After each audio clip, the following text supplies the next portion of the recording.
한은 1.75% 유지. 금통위가 끝난 뒤에 이주열 총재의 브리핑에서는 금리 인하 가능성을 묻는 질문이 쏟아졌고 이 총재는 애써서 선을 긋는 모습을 보였습니다. 이를 두고 한국은행이 금리를 올리지도 그렇다고 내리지도 못하는 딜레마에 빠져 있다는 분석이 설득력을 얻고 있는데요. 계속해서 손석우 기자와 얘기 나눠보도록 하겠습니다. 손 기자, 오늘 이제 이 총재가 거듭해서 금리 인하를 할 상황이 아니다. 계속해서 이제 강조를 했는데 이 국내외 연구기관이나 시장 전문가들 사이에서는 여전히 금리 인하의 필요성이 제기되고 있잖아요. 그렇습니다. 앞서 짚어봤지만 이제 금통위에서 3년여 만에 금리 인하 소수 의견이 나왔고요. 이 앞서 또 최근 이 한국개발연구원 KDI나 국제협력기구 OECD 같은 국내 기관들도 이 완화적인 통화 정책, 즉 이 한은의 금리 인하 필요성을 제기해 왔죠. 1분기 경제 성장률이 마이너스로 떨어졌을 만큼 경기가 둔화돼 있다는 점, 또 경기 둔화로 인해서 물가 상승률은 0%대에 그치고 있다는 점 등이 금리 인하 필요성의 근거로 제시되고 있습니다. 네, 그럼에도 한국은행 입장에서는 금리 인하에 신중할 수밖에 없는 이유도 한두 가지가 아니죠. 네, 국내 기관이라든지요 시장 전문가들의 지적을 금통위원들이나 한국은행 실무자들이 모를 리가 있겠습니까?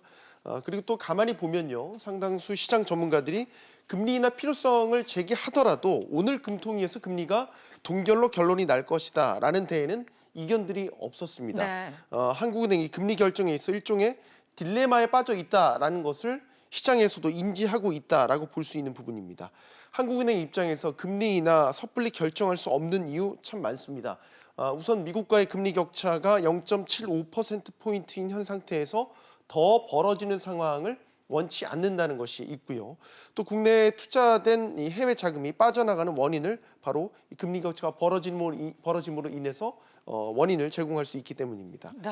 이 가계부채 증가 속도가 줄었다고는 하지만 여전히 소득보다 빠르게 늘고 있다는 것도 금리 인하를 선택하지 못하는 배경으로 꼽힙니다. 네, 그래서일까요? 손 기자, 재작년 그리고 작년에 금리를 올릴 기회가 있었을 때 올리지를 못해서 지금 이제 한은이 당시에 이제 통화 정책을 실기했던 거 아니냐, 좀 다시 한번 얘기가 되고 있죠. 네, 추경이 타이밍이라고 얘기하는 것처럼 금리 결정하는 데 있어서도 타이밍이라는 말이 있죠.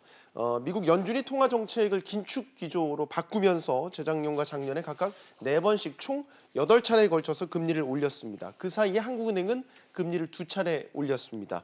가정이긴 합니다만 만약 한은이 재작년과 작년에 한두 차례 정도 더 금리를 올렸다면 지금 이런 상황에서 금리를 인하할 수 있는 대응 여력을 갖췄을 것이다라고 보는 시각도 분명히 존재하고 있습니다.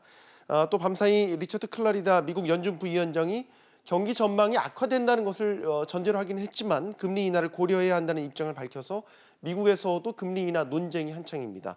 이런 가운데 미중 무역 협상의 불확실성은 여전하고 환율도 불안한 움직임을 보이고 있습니다.